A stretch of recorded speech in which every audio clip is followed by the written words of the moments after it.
does not compute. Beavers are known for industriousness and for building the largest structures in the animal kingdom.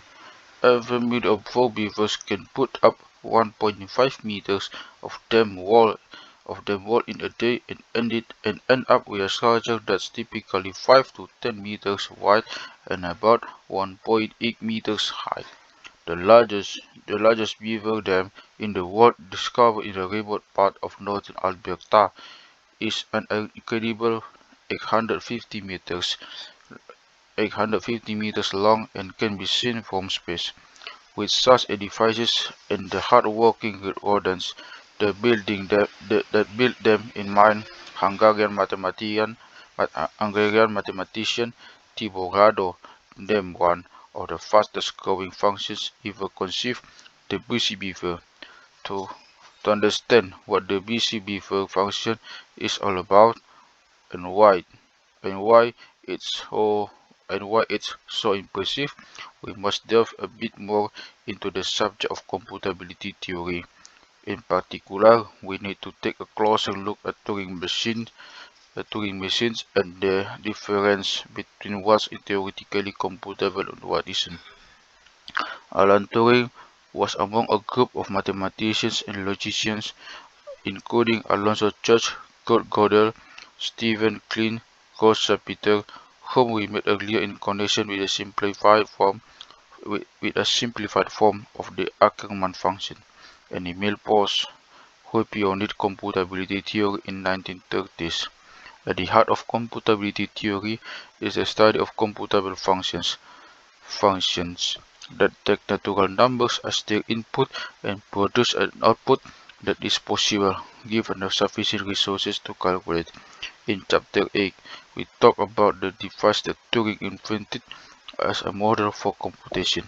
A Turing machine, remembered, uses an infinitely long tape divided into squares which usually start off blank, but onto which can be written as 0 of a 1 or a 1 at a given moment in time. A red right hit is positioned over one of the squares and the machine can perform any of three basic actions. Write the symbol on the square under the head, add the symbol by writing a new symbol or erasing it, or move the tape one square to the left or the right.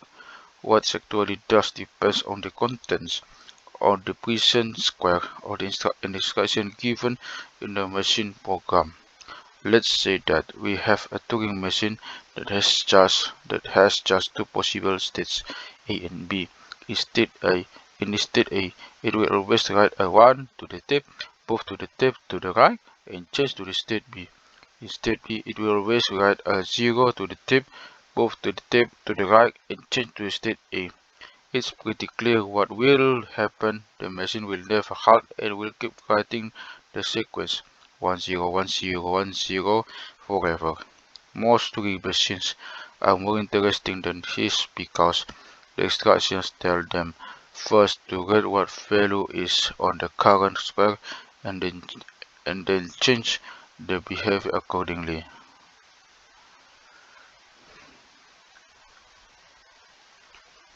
May 1962, Thibodeau wrote an article called on non-computable functions for the Bell Systems Technical Journal. In it, he introduced his busy beaver function in the form of a game. The object of the game is simple: to find the maximum number of ones a Turing machine with n states can write its step before halting. It's easy to design a machine that writes once without ever stopping. All you have to do is give it a single state A with the instruction to write a 1 in the current square. Whatever may be there already, move step to the left and remain in the state A so that it will repeat the process endlessly. Rado's game, though, insists that the machine must eventually halt. It also easy to come up with a machine that will write as many words as you like. If you want to write three ones, you should have a machine with three states A, B, and C. Each state tells the machine to write a 1 and then move the step 1 square to the left, as well as this. State A will change to the state B, state B will change to the state C, and state C will halt. By using the same strategy with more states, you could make a machine that would write 10, 50, a million, or as many ones as you wanted to the tape, as you wanted on the tape. Rado's BC Beaver game, though, is more subtle than that. It asks for the maximum number of ones that can be written by a Turing machine with a specific number of states before halting. If n equals 3, for instance, this maximum number is the third BC Beaver number. For very small values of n, the BC Beaver numbers are also small and aren't hard to calculate. A Turing machine with only one state can write at the most a single one before halting. The only alternative is for it to write once forever, either to the right or left, which violates the rules of the game. Surprisingly, there are 64 possible one-state Turing machines when all the different combinations of moving left or right, halting or not, or overwriting or leaving the same are considered, but the maximum number of ones any of them can write before halting is 1.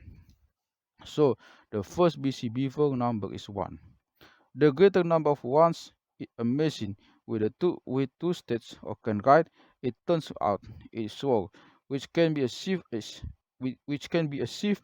in as little as 6 steps.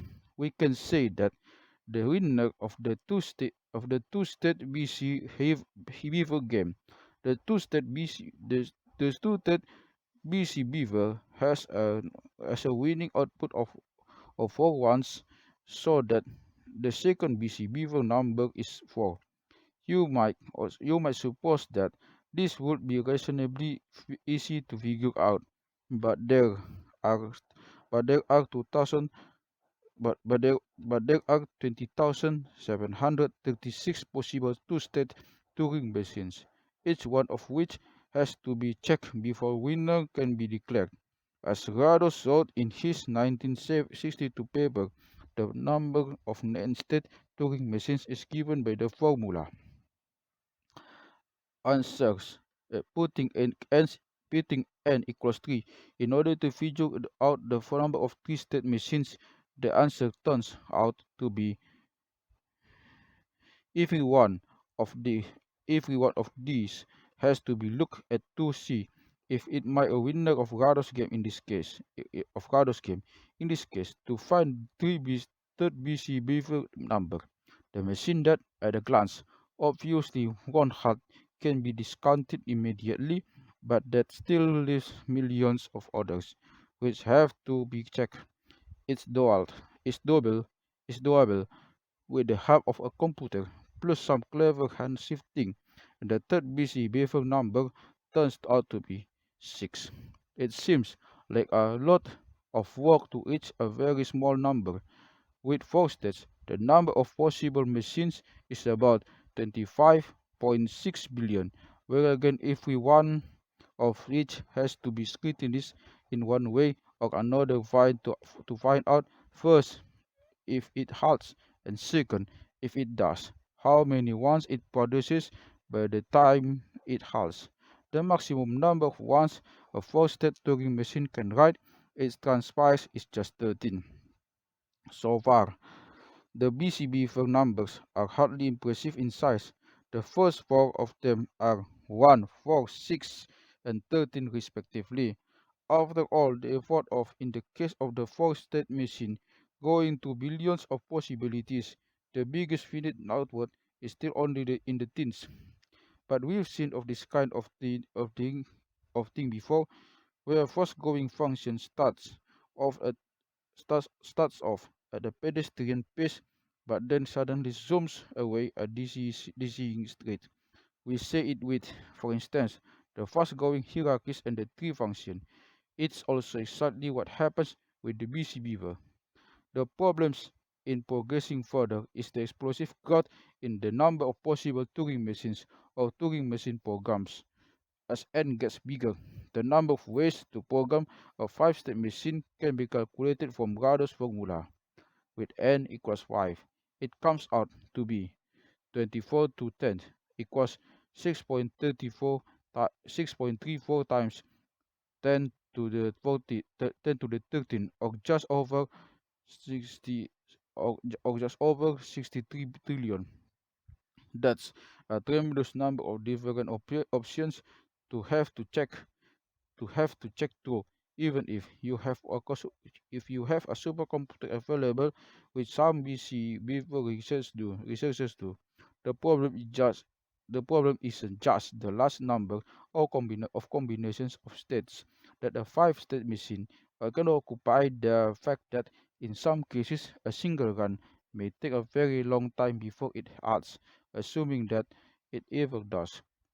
Its step may go this way and that, while the head writes long or short stretches of ones only then to override them before beginning some new pattern of behavior. Even after billions or billions of steps, it may be impossible to tell if it will eventually stop or carry on indefinitely. In the August 1984 edition of Scientific American, the monthly computer recreations column by Sander Kedivny was was given over the research for Bushy Beaver numbers. Amateur mathematician George Ushing for the Bronx, New York, was so inspired by reading it that he built a special purpose piece of hardware costing less than $100 to simulate a 5-state Turing machine.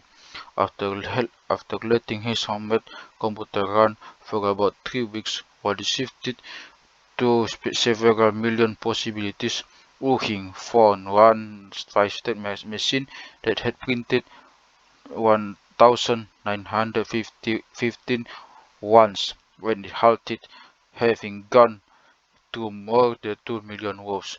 His discovery set a new lower limit for the 50 BC before number, the previous best having been 501 once. Mathematician Alan Brady of the University of Nevada at Reno, who was verified Wuching result, remarked on the significance of it being such a big jump from the first number 13. Our ability, he said, to distinguish between the machines that halt and machines that don't diminish.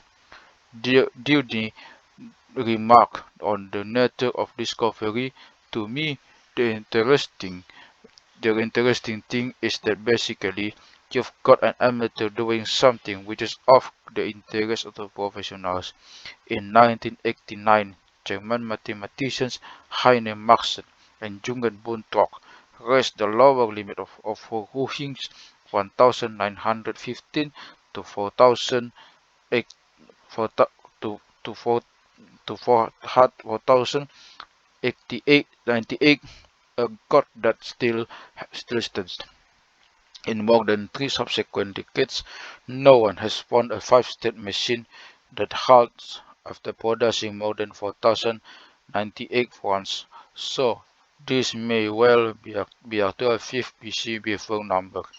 However, at least 10 machines, which have been running for a long time, are still being checked. The likelihood is that these holdouts will never halt, but the jury is still out. From here on, the problem of computing BC before numbers becomes more or less hopeless. There are 28 to 12, or about 2.32 times 10 to 17, or 232,000 trillion 6-state Turing machines, and with every increase in the number of states come a bewildering rise in how many steps some of machines may take before halting, if they ever do. No one knows that the 6 BC before number is, and it'll and it be a long time before anyone ever does. The current sixth champion was found by Carver Kopitz in 2010 and produces about 3.52 times 10 to 18,267 once after more than Rado called his BC before function, the function whose output is the BCB fixed numbers sigma. So far, so so far we know that sigma 1 equals 1, sigma 2 equals 2, sigma 3 equals 6, sigma 4 equals 13, sigma 5 greater or equal than 4098, and sigma 6 greater than. Based on the same reasoning that Kopitz used to set the lower bound of sigma 6, the non-lower bound for sigma 7 is around, and this will almost certainly increase with time. If you fancy, if you fancy your changes for getting into the record books, or by proving any of the BCB for numbers beyond sigma 4, or just finding a new lower bound, there's a thriving online BCB community which anyone can join. Taking a glance at what we know about the first 7 BCB numbers, it's obvious that after a slow start, they halted away into seriously big number territory very quickly. Other fast-growing functions, like that of Ackermann, also tend to do this, lulling us into thinking that not much is happening before suddenly zipping off at terrifying speed into the numerical stratosphere. But the BCB function is different from any of the other functions that we've looked at so far. It's not only fast-growing set, and after a few steps difficult to compute by any practical means, is actually uncomputable. They say, well, we've already computed the first 4 BC before numbers, and there's a good chance we know, or will know before long, what the fifth one is. With faster and faster computers and cleverer techniques, we'll progress further and learn what the 6 BC before number is, and then the 7, and so on. All that may be true up to n and so on. But brute force and smart thinking, we can power up we can power our way up to some point of the BCB sequence, maybe sin, maybe egg. But that's not the point. The function in general is fundamentally uncomputable. Remember our definition of computable function. It's one that can be evaluated using an algorithm, a precise set of instructions laid down in advance that provides a surefire way of finding the field of the function from any given input. Think about a power tower a hundred tens, 10 to the 10 to the 10 to the 10, etc. 100 times over.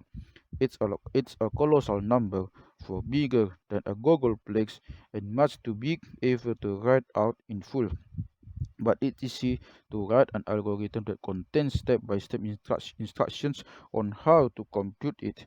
The same is true of Graham's number, which is vastly larger. Just because we can't actually compute the value of a function for a particular input doesn't mean it's not computable. However, no algorithm is available for computing BCB for numbers. This doesn't mean that, at least for small count inputs, we can find some other method for calculating the value of the BCB function, such as trial and error. If but if it's impossible to write down a finite sequence of well-defined instructions that can be carried out to compute the value of the function for any given input, the function is uncomputable. Notice that Notice that this isn't a question of available resources. First, the computers as matter software applied over long periods of time may allow you to use brute force checking all the possibilities one by one to prove the next busy beaver number.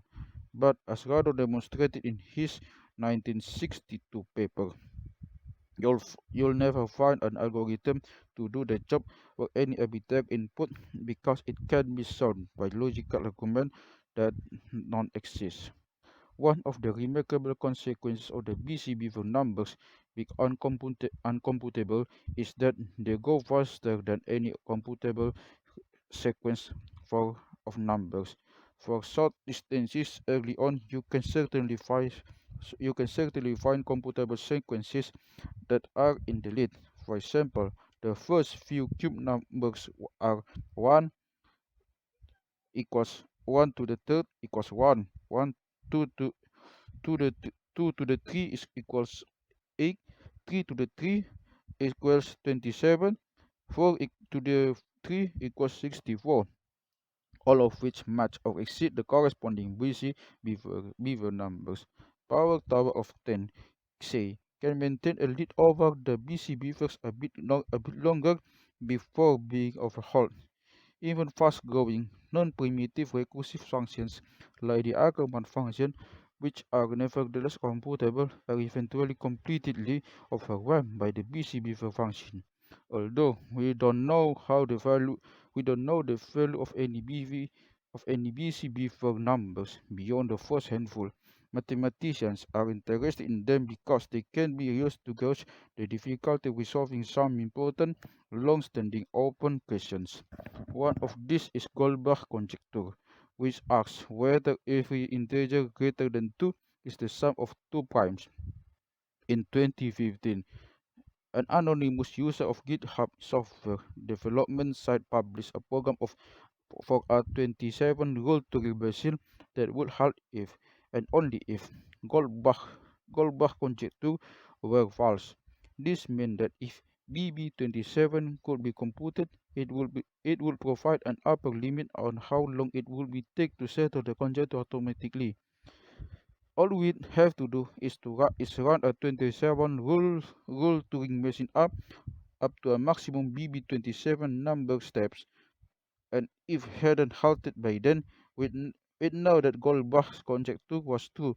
We could never do this in practice because BB27 is so incomprehensibly huge.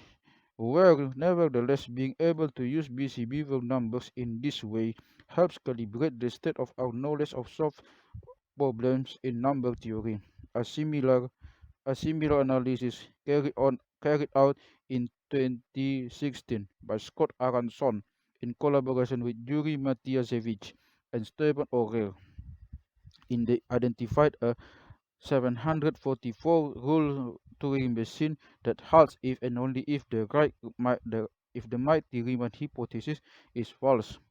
So far, we consider only Turing machines that operate with two symbols 0 and 1.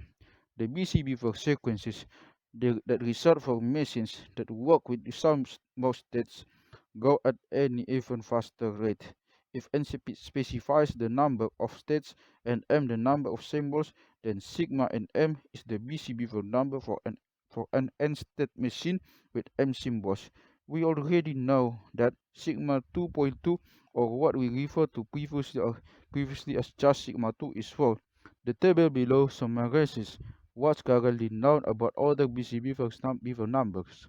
Focusing on the first column, look at how rapidly the size of the numbers increases, especially for m equals 4, especially for m greater than 4. What we are seeing in the table are merely the very beginnings of the growth. Imagine how stupendous must be a number such as sigma 1010, or the BCB number of a Turing machine with a Google number of states and a Google symbols sigma 10 sigma 10 to 100, 10 to 100.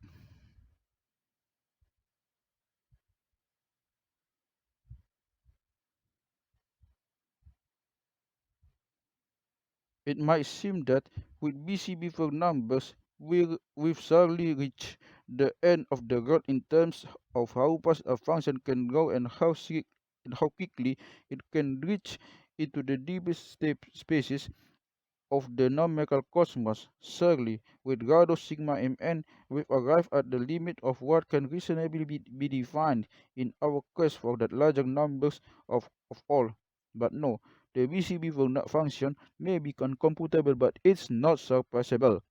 Time now to enter the odd, outrageous, and occasionally obsessive realm for extreme gogology.